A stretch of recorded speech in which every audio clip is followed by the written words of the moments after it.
Hey guys, welcome back to our channel. ఈరోజైతే ఇంకొక కొత్త వీడియోతో మీ ముందుకైతే వచ్చేసాను.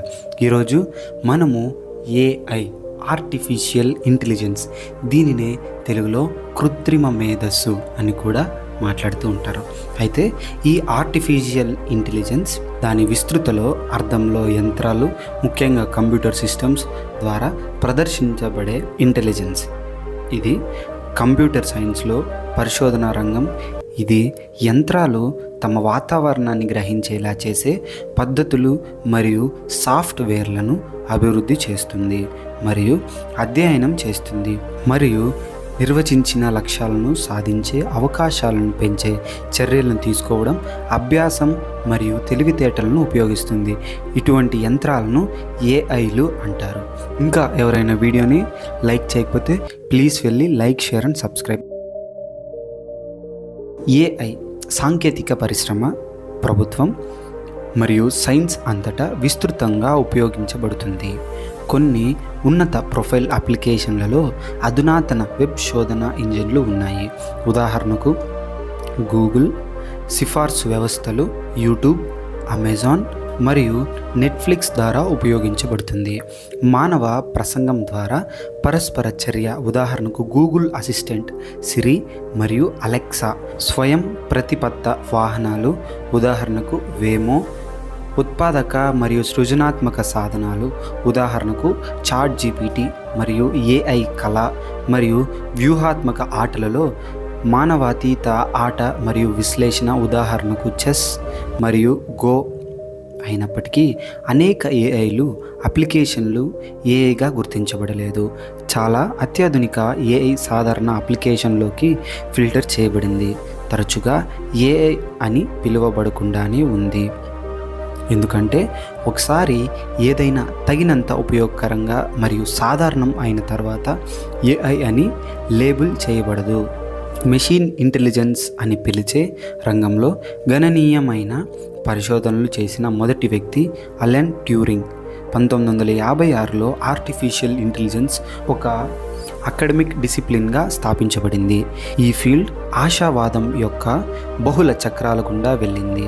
ఆ తర్వాత నిరాశ మరియు నిధుల నష్టాలు కాలాలు వచ్చాయి. దీనిని ఏఐ శీతాకాలం అని పిలుస్తారు. 2012 తర్వాత డీప్ లెర్నింగ్ అన్ని మునుపటి ఏఐ టెక్నిక్లను అధిగమించినప్పుడు మరియు 2017 తర్వాత ట్రాన్స్ఫార్మర్ ఆర్కిటెక్చర్తో నిధులు మరియు ఆసక్తి బాగా పెరిగింది. ఇది 2020ల ప్రారంభంలో ఏఐ విజృంభణకు దారితీసింది. యునైటెడ్ స్టేట్స్లో అత్యధికంగా ఉన్న కంపెనీలు, విశ్వవిద్యాలయాలు మరియు ప్రయోగశాలలు కృత్రిమ మేధస్సుని అనగా ఆర్టిఫిషియల్ ఇంటెలిజెన్స్ని గణనీయమైన అభివృద్ధిని సాధించాయి. 21వ శతాబ్దంలో ఆర్టిఫిషియల్ ఇంటెలిజెన్స్ యొక్క పెరుగుతున్న వినియోగం, పెరిగిన ఆటోమేషన్, డేటా ఆధారిత నిర్ణయం తీసుకోవడం మరియు ఏఐ వ్యవస్థలను వివిధ ఆర్థిక రంగాలు మరియు జీవిత రంగాలలో ఏకీకృతం చేయడం వంటి సామాజిక మరియు ఆర్థిక మార్పును ప్రభావితం చేస్తుంది. ఇది ఉద్యోగ మార్కెట్లు మరియు ఆరోగ్య సంరక్షణ మరియు ప్రభుత్వంపై ప్రభావం చూపుతుంది. మరియు పరిశ్రమ మరియు విద్య. ఇది ఏఐ యొక్క దీర్ఘకాలిక ప్రభావాలు. నైతికపరమైన చిక్కులు మరియు ప్రమాదాల గురించి ప్రశ్నలు లేవనెత్తుతుంది. సాంకేతిక యొక్క భద్రత మరియు ప్రయోజనాలను నిర్ధారించడానికి నియంత్రణ విధానాల గురించి చర్చలను ప్రాంప్ట్ చేస్తుంది. ఏఐ పరిశోధన యొక్క వివిధ ఉపక్షేత్రాలు నిర్దిష్ట లక్ష్యాలు మరియు నిర్దిష్ట సాధనాల ఉపయోగం చుట్టూ కేంద్రీకృతమై ఉన్నాయి. ఏఐ పరిశోధన యొక్క సాంప్రదాయ లక్ష్యాలలో ప్రణాళిక, అభ్యాసం, సహజ భాష ప్రాసెసింగ్, అవగాహన మరియు రోబోటిక్స్కు మద్దతు ఉన్నాయి.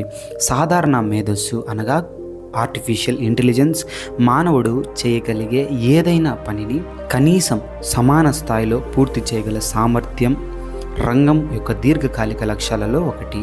ఈ లక్ష్యాలను చేరుకోవడానికి ఏఐ పరిశోధకులు శోధన మరియు గణిత optimization formal logic, artificial neural నెట్వర్క్లు మరియు స్టాటిస్టిక్స్, ఆపరేషన్స్ రీసెర్చ్ మరియు ఎకనామిక్స్ ఆధారిత పద్ధతులలో సహా అనేక రకాల సాంకేతికతలను స్వీకరించారు మరియు ఏకీకృతం చేశారు.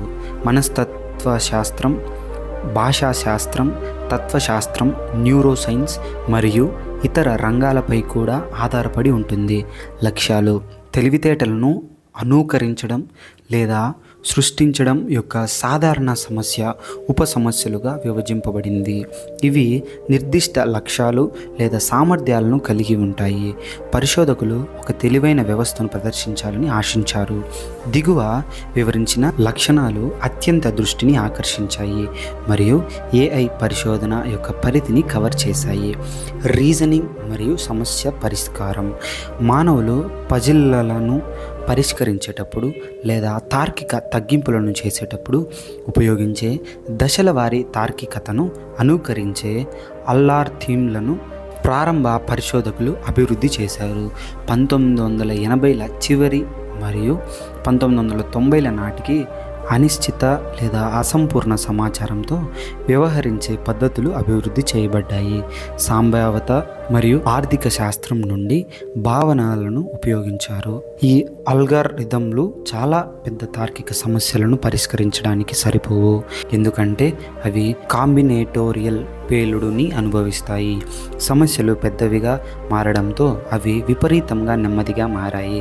ప్రారంభ ఏఐ పరిశోధన నమూనా చేయగల దశల వారి తగ్గింపును మానవులు కూడా చాలా అరుదుగా ఉపయోగిస్తారు.